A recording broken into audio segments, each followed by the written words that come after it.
On a réalisé une pub pour notre application iPhone en filmant avec un iPhone. Il y a eu pas mal de défis et on a dû trouver des solutions, donc je vais vous expliquer un petit peu ce qu'on a fait. Mais d'abord, voilà à quoi ressemble le spot.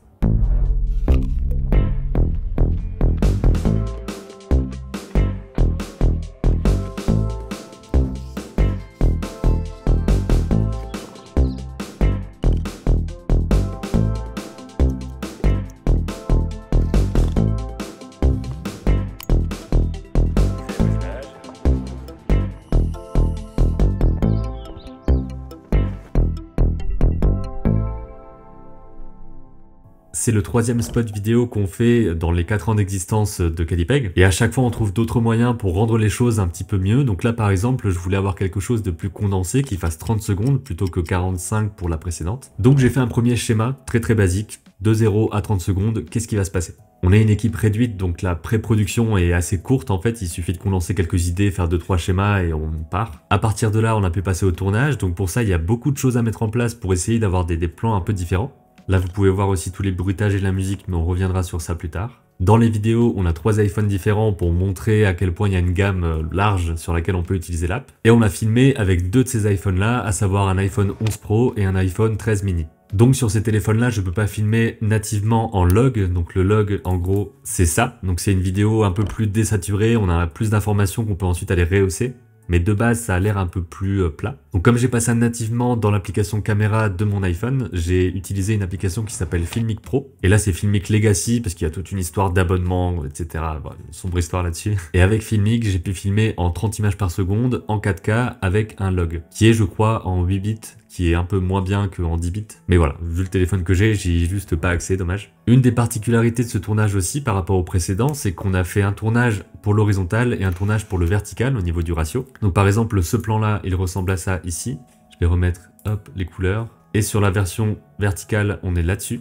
Donc même le mouvement de caméra est un petit peu différent. Ça, c'était aussi une galère un petit peu parce que sur pas mal de plans, je l'ai fait tout seul. Donc je tenais le trépied, je vais faire le mouvement en même temps que je place le téléphone devant pour essayer d'avoir ces jeux de profondeur ici, donc avoir un flou qui soit intéressant. Avec un téléphone, c'est pas forcément évident d'avoir une profondeur de champ assez courte, donc d'avoir du flou à l'arrière-plan par exemple. Donc là par exemple, il y a du flou légèrement derrière, et là c'est assez proche pour que au loin on puisse avoir un joli flou. Et donc au niveau de la composition, il fallait absolument penser en vertical pour cette version-là et en horizontal pour cette version-là, parce que les deux sont complètement différentes et c'est à partir de la version horizontale que je vais pouvoir faire une belle version carrée. Au niveau de la composition, on a essayé d'avoir quelque chose de très varié, donc là par exemple beaucoup de couleurs différentes à l'arrière, l'utilisation d'un peu tout ce qu'on a dans le bureau. Donc, par exemple ici les crayons de couleur, ici on a un calendrier de course exact avec des dinosaures et tout, c'est vachement chouette, et puis j'ai voulu faire un petit clin d'œil comme ça, même si probablement personne ne se rend compte de ça. La pochette derrière pour rehausser, tous ces livres ici, j'essaie d'avoir des lignes au maximum comme ça qui pointent vers le centre. Et le mouvement général, donc il y a un bout du zoom qui a été rajouté après, donc de base le plan ressemble à ça. Et j'ai fait énormément de prises différentes à chaque fois, beaucoup de mouvements que j'essaye en fait et je prends la meilleure prise à la fin. Donc j'ai toujours un zoom avant, un zoom arrière dans la plupart des plans. Là c'est toute une question aussi au niveau de la composition parce que sur la version horizontale on peut facilement avoir le téléphone d'un côté, la tablette de l'autre. Mais sur la version verticale, c'est moins évident donc j'ai dû placer les choses un peu différemment, on avait besoin de plus de place au fond aussi. Et ce qui se passe sur l'iPad est bien plus flou à ce moment-là. Au niveau de l'éclairage, on est parti sur quelque chose au maximum en éclairage naturel, donc à savoir avec la fenêtre qu'il y a sur le côté ici, ou tout simplement en extérieur. Et on a aussi 2 spots, donc je crois qu'on appelle ça des softbox, un truc comme ça. Je sais même pas si je peux vous le montrer de loin là. En gros, ça ressemble à ça, on en a 2 comme ça, et c'est des versions très basiques, puisqu'on en a eu 2 pour 65 €, je crois, un truc comme ça. Ici, c'est une partie que j'aime bien parce qu'il a fallu être un petit peu astucieux, dans le sens où vous voyez qu'ici, le téléphone est en hauteur. Donc je sais pas si on le ressent vraiment, mais en tout cas, le stylet passe derrière, ce carnet-là, il passe derrière, pareil pour l'iPad ici, le papier là. Et c'est tout simplement parce que j'ai utilisé ce trépied ici, donc un trépied que j'ai depuis quasiment le début de la chaîne, hein, je crois. Et normalement, pour accrocher un téléphone, il faut vraiment mettre un gros truc au-dessus et ça se voit, quoi. Il y a un grip tout autour et c'est pas très beau. Donc j'ai décidé d'utiliser de la pâte à fixe tout simplement. C'est vraiment tout bête hein, pour le coup, mais j'ai juste placé ça là-dessus et ensuite on a placé le téléphone. Je vous cache pas que c'était pas le plus stable du monde, donc c'était pas évident de faire en sorte que le téléphone bouge pas quand on le touche. Ici par exemple, je dois être super délicat pour que ça marche. Mais ça permet, je trouve, d'avoir une sorte de profondeur en plus. On voit que ça passe en dessous en arrière-plan. Et vu qu'il y a une distance plus élevée avec le fond, forcément ça marche mieux au niveau du flou. Ici par exemple, c'est ce qu'on comptait faire au début, donc avec quelque chose à plat sur la table. Et selon moi, ça rend quand même vachement moins bien que ça, quoi. Et encore une fois ici, au niveau de la composition, on essaye d'avoir des lignes qui convergent. Pas forcément tout le temps, hein, je veux pas que ce soit complètement centré non plus. Par exemple, cette ligne-là fait un truc un petit peu différent. Avoir des variations de couleurs, ici petit rappel entre le jaune ici, le jaune là, le bleu ici, le bleu là. Il y a des feuilles que je réutilise, par exemple celle-ci se retrouve ici, parce qu'on n'a pas non plus des tonnes et des tonnes de matériel différents, donc j'essaie de varier comme ça. Des plans en extérieur ici, avec une table plutôt table de jardin. Ici, on exploite bien toutes les belles couleurs qu'on peut avoir sur l'écran, cohérentes avec le clavier. Là, c'était un plan pas évident parce qu'il fallait pouvoir montrer que ça va en horizontal et en vertical. Et dans la version 9/16e, donc en vertical, j'ai décidé de le faire plutôt comme ça. Donc pareil, avec différents fonds, en essayant ici d'avoir une perspective un petit peu différente également. Bon, un des problèmes qu'on a régulièrement quand on filme les tablettes ou les téléphones, c'est qu'il y a beaucoup de poussière très vite, même si on le nettoie avant, on le manipule une fois et après c'est terminé, donc il y a pas mal de choses qui traînent un peu. Là, on peut voir que la main tremble un petit peu par exemple, donc avec le zoom, ça cache légèrement, mais moi je le vois quand même. Le plan push ici, donc là c'est la version verticale. Et là forcément en horizontal au niveau de la composition, on a beaucoup plus de possibilités. Donc on a pu se permettre de mettre Calipeg Mini derrière. Et pour l'anecdote de base, ça ressemble à ça. Parce qu'on était parti sur le fait d'avoir la même icône. Donc le logo Calipeg orange avec le mini orange également. Et ensuite on a switché parce qu'il fallait une identité différente pour les deux applications. Donc on a dû masquer tout ça. Donc ici on a dû le rendre bleu avec un masque directement dans Final Cut. Et il y a un autre endroit ici. Voilà, on a dû masquer un petit peu comme ça.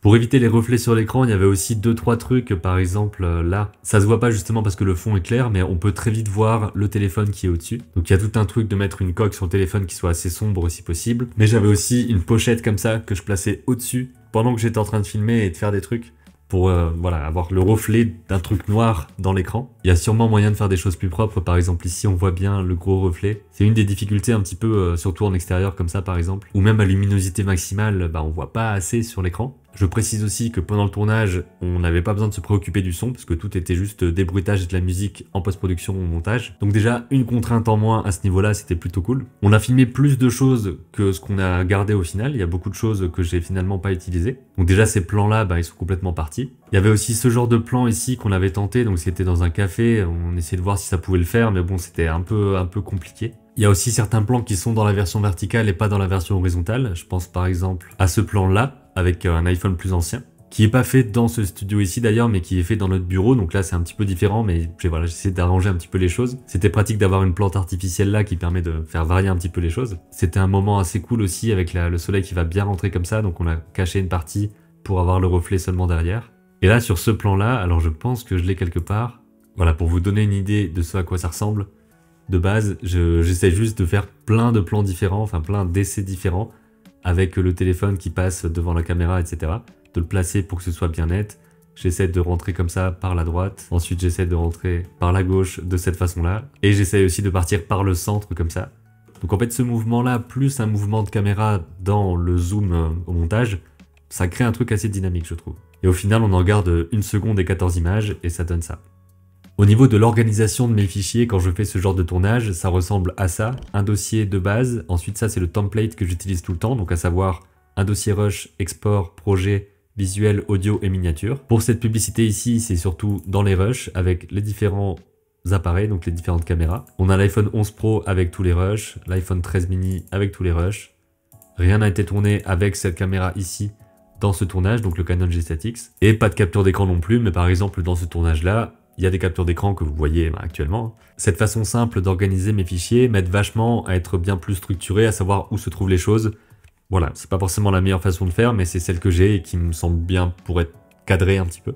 Au niveau des couleurs, comme je le disais, au début, on est là-dessus. Ensuite, je rajoute un LUT. Donc ça, c'est un LUT directement rajouté de ce côté-là. Donc je peux taper LUT et je vais le glisser comme ça par au-dessus. Ensuite, à l'intérieur, je peux choisir des LUT directement de Filmic parce que je les ai téléchargés depuis le site de Filmic, donc l'application avec laquelle on a filmé. Je choisis celui qui me correspond le mieux par rapport à mes couleurs ici. Donc là, on passe déjà de ça à ça. Et ensuite, je rajoute une roue de couleur où là, je vais aller faire varier un petit peu moins d'ombre, un petit peu plus de haute lumière, etc. Passer par exemple là, légèrement plus bleu pour passer de ça à ça. Donc les différences peuvent être assez subtiles, et en plus dans Final Cut c'est pas du tout l'étalonnage le plus complexe qu'on puisse avoir. Mais dans mon cas, voilà, je bouge juste quelques petits trucs et ça permet de faire le travail. Voilà un peu ce que je pouvais vous dire par rapport au tournage de cette pub, et vous avez certainement remarqué, parce que vous avez vu la pub à l'avance, que ces plans-là, donc ce plan ici et ce plan-là de fin, n'ont pas du tout été évoqués dans cette vidéo, tout simplement parce qu'ils n'ont pas été tournés et que c'est entièrement réalisé en 3D dans Blender, depuis la modélisation des appareils, l'éclairage, tout ce qui est décor, etc. Et on se focalisera sur la partie 3D de cette publicité dans la prochaine vidéo de cette série, où je parlerai surtout d'éclairage et de rendu, parce que c'est les parties que j'ai faites, la modélisation a été faite par Mélanie. Donc si vous avez des questions par rapport à cette partie éclairage, rendu pour ces parties 3D, c'est maintenant en commentaire que vous pouvez les poser, et je m'en servirai pour faire la deuxième vidéo de cette série. J'espère que celle-ci vous a plu, que ça vous a intéressé d'avoir quelques petites parties des coulisses. Si vous avez d'autres questions, n'hésitez pas à les poser, je peux aussi vous répondre dans les commentaires. Je vous rappelle aussi que Calipeg Mini, c'est donc une application d'animation 2D pour iPhone et qu'elle est disponible en achat unique sur l'App Store. Et que Calipeg est la version pour tablette iPad de cette application d'animation 2D, même si c'est dans le sens que ça s'est fait. Je vous mets les liens vers tout ça en description, je vous dis à bientôt pour une prochaine vidéo et d'ici là, comme d'habitude, créez vos images et racontez vos histoires.